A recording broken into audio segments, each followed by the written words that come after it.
बहुत हुआ सामान बेटा, बहुत हुआ सामान, बहुत हुआ सामान। भाई साहब, बड़े दुख के साथ सूचित करना पड़ रहा है कि वो जो मतलब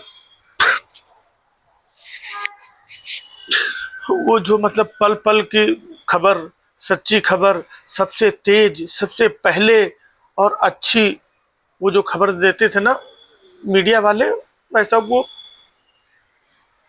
हाँ, मतलब मीडिया नहीं रहा। अब किसी एक के नाम क्या लें।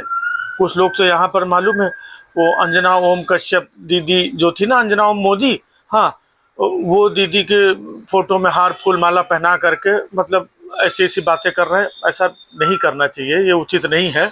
लेकिन कुछ लोग कह रहे हैं कि जब उन्होंने ऐसा कर दिया है कि हमारे धर्मेंद्र जी जो थे उनकी मौत की खबर चला दी कि धर्मेंद्र जी 89 ईयर्स की एज में गंभीर बीमारी के बाद, और मतलब सब ऐसे चला दिया।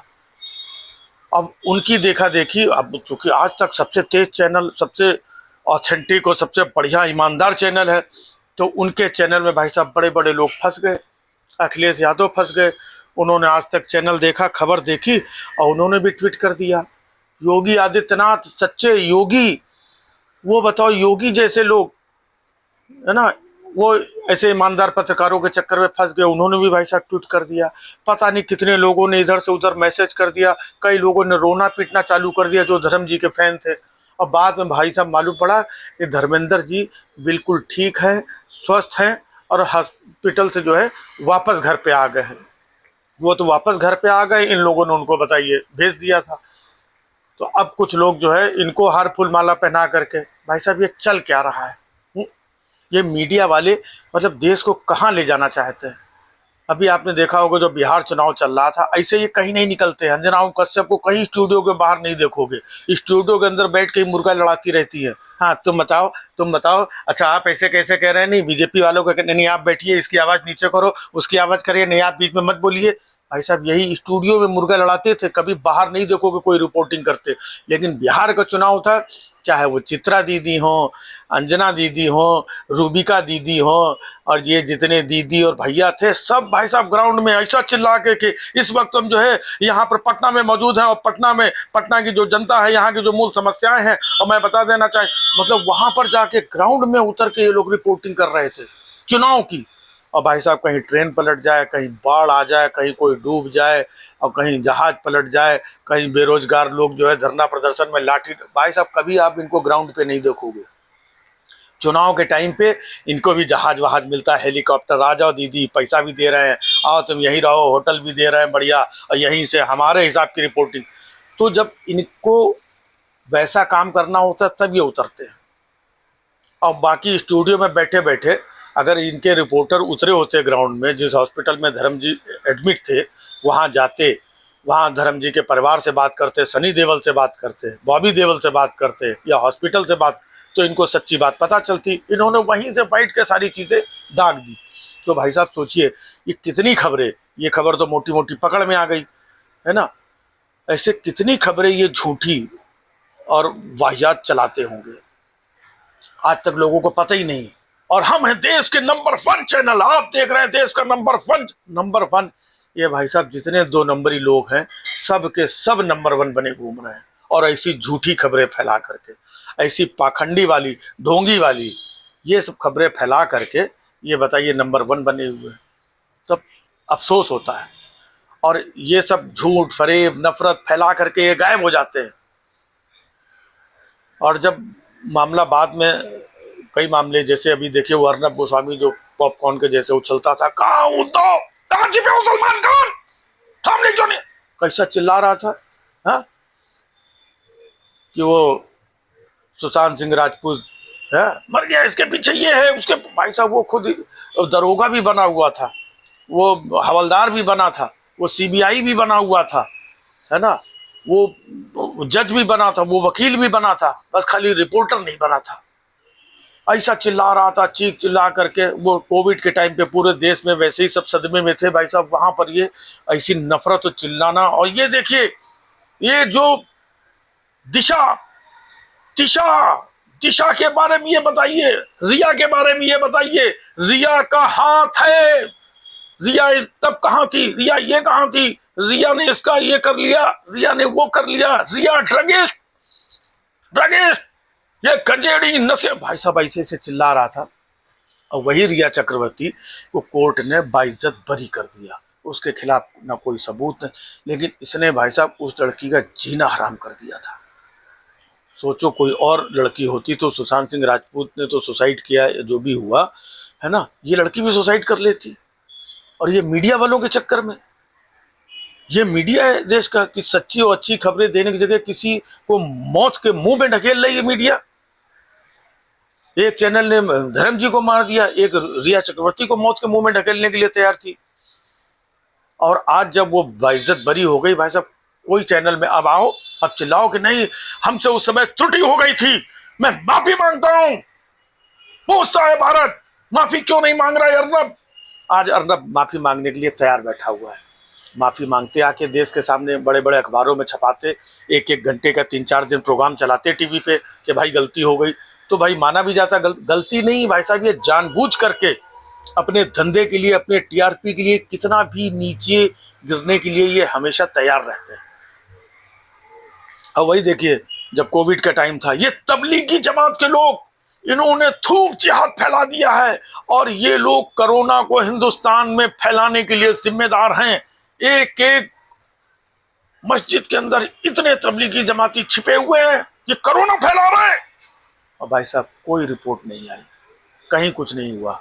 उसकी भी जो रिपोर्ट आई उसमें भी ये बताया गया कि इन लोगों ने कोरोना नहीं फैलाया, इन लोगों की कोई गलती नहीं थी। लेकिन भाई साहब महीना 15 दिन पूरा नफरत, गली गली लोग एक दूसरे से, कहीं कोई मुस्लिम अड़ोस पड़ोस में दिख जाए तो भाई साहब नफरत की। सब्जी वालों से लोग भाई साहब वो आधार कार्ड मांगने लगे थे कि आधार कार्ड दिखाओ, है कि तुम कौन हो, क्या हो, हैं। ये लोग भाई साहब सब्जी में थूकते हैं, ये लोग कोरोना फैला रहे हैं। ये समाज में, देश में पूरा ये माहौल बना दिया था इन लोगों ने।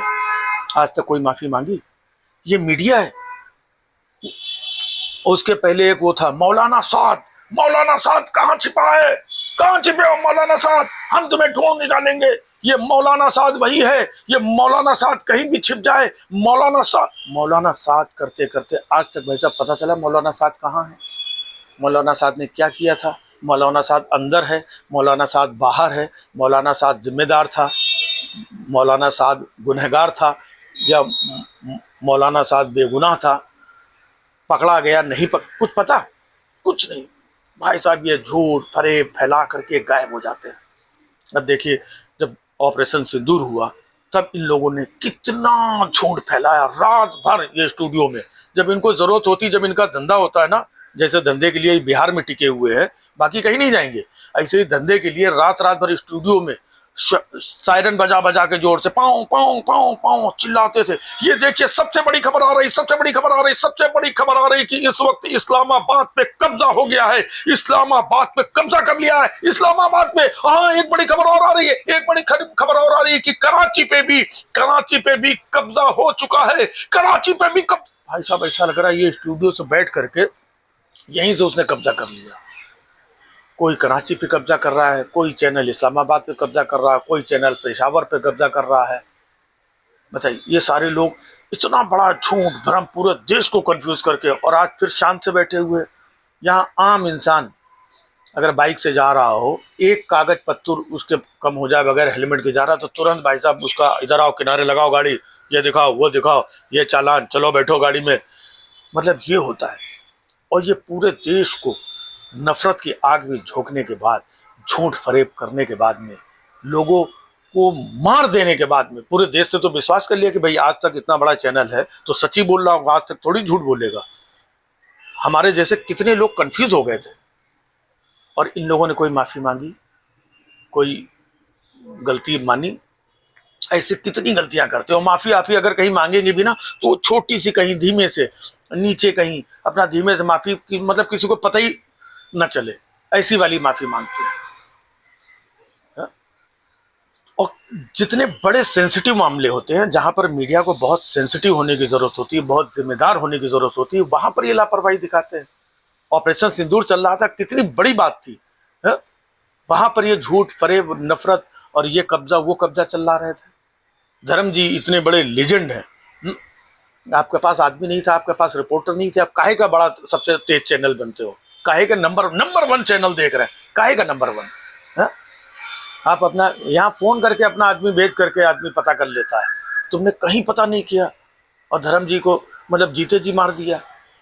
अब लोग आपके ऊपर ऐसी चीज़ें बना रहे हैं, लोग इस तरीके की वीडियोस बना रहे हैं, तो देखने वालों को बुरा लग रहा है। कोई अंजना ओम कश्यप को तस्वीर पे हाथ डाल करके हमारे बीच नहीं रही और बहुत अच्छी पत्रकार थी, बड़ी झूठी खबर दिखाती थी, वो शाम को आकर के मुर्गे लड़वाती थी, आज हमारे बीच।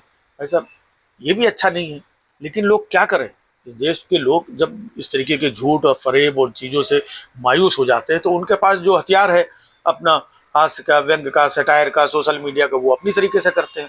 हालांकि होना ये भी नहीं चाहिए, लेकिन हालात ऐसे बना दिए गए हैं कि कौन सच बोल रहा है, कौन झूठ बोल रहा है, कहाँ सच है कहाँ झूठ है, लोग कंफ्यूज रहते हैं। उसी झूठ में कई बार लोग इनको देख करके कई बार लोग अपने सोशल मीडिया में कोई चीज़ मेंशन कर देते हैं। असरानी साहब कुछ समय पहले नहीं रहे, उनको तो 4 बार पहले भी मार चुके थे तमाम लोग इधर उधर। तो सोशल मीडिया में इधर उधर तो लोग झूठी खबरें फैला देते, लेकिन नेशनल मीडिया अगर इतनी बड़ी झूठी खबर फैला रहा है तो फिर देश का आम नागरिक मतलब कहाँ जाएगा, किसके ऊपर भरोसा करेगा, क्या मतलब किसको सच समझेगा, किसको झूठ समझेगा। तो ऐसी मीडिया को, ये जो आज के जितने भी हर चैनल आप देख रहे हैं नंबर 1, दूसरे चैनल पर जाओ आप देख रहे हैं देश का नंबर 1 चैनल, तीसरे आप देख रहे हैं देश का नंबर 1, जिस चैनल पे जाओ सबके सब नंबर 1 बने हुए हैं। और नंबर 1 बनने के बाद में मीडिया का ये हाल है, तब तो फिर ऐसे मीडिया को श्रद्धांजलि देना बनता है। आप ऐसी मीडिया को, गोदी मीडिया को, झूठी मीडिया को मेरी विनम्र श्रद्धांजलि। बहुत हुआ सम्मान बेटा, बहुत हुआ सम्मान।